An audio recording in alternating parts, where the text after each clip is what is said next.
দেখেন গ্রামের রাস্তার এই পরিস্থিতি। এই রাস্তাটি প্রায়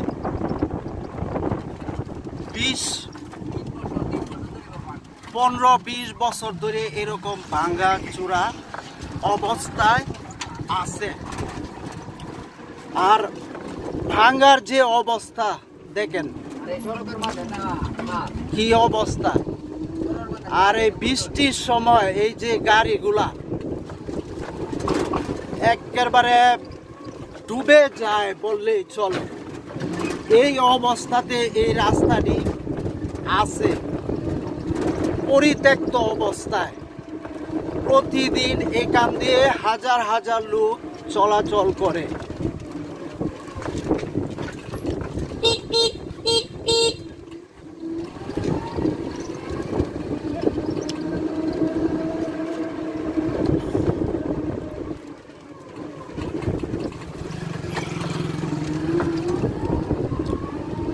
ভালো মানুষ এই রাস্তায় চলতে গিয়েই অসুস্থ হয়ে যায়।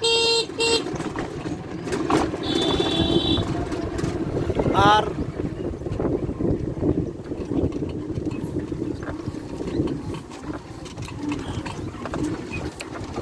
রোগীর বেলায় কি হয়, রোগী জরুরি কোনো রোগী থাকলে এই রোগীরে মেডিকেল নিয়ে যাইতে যাইতেই মনে হয় যে রাস্তায় 12টা বাজে যাইব। রাস্তাটি নেত্রকোনা জেলা কেন্দ্র থানা রয়েলবাড়ি ইউনিয়ন পরিষদ থেকে শিমুলতলা মেন রোডের সাথে এটা একটা লিং রোডের সাথে এটা সংযুক্ত হয়েছে। আর এই রাস্তার এই পরিস্থিতি দেখুন, এখানে চেয়ারম্যান রয়েছে, মেম্বার রয়েছে, এমপিও আছে। বাংলাদেশের কোথাও চেয়ারম্যান, মেম্বার, এমপি ছাড়া কোনো এলাকা নেই। তো এরা কি করতেছে, এদের কি কাজ,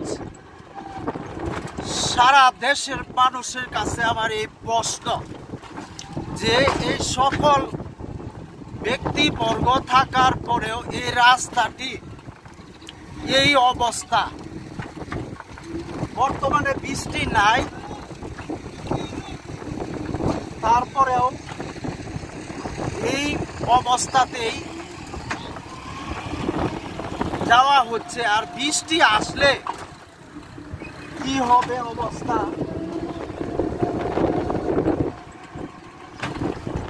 বুঝতেই পারতেছেন। তো এই এলাকার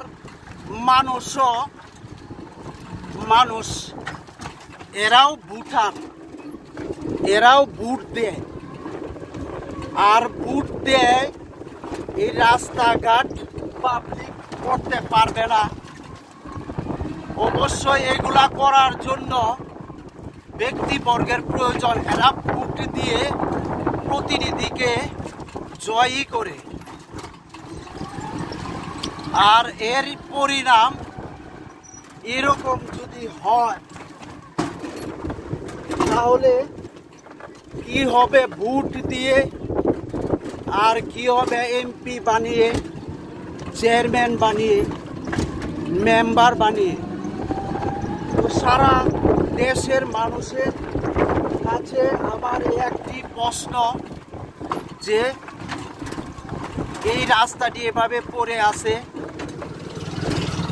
এখানের যে প্রতিনিধি যারা আছে এদের কি কাজ, এদের কাজটা কি?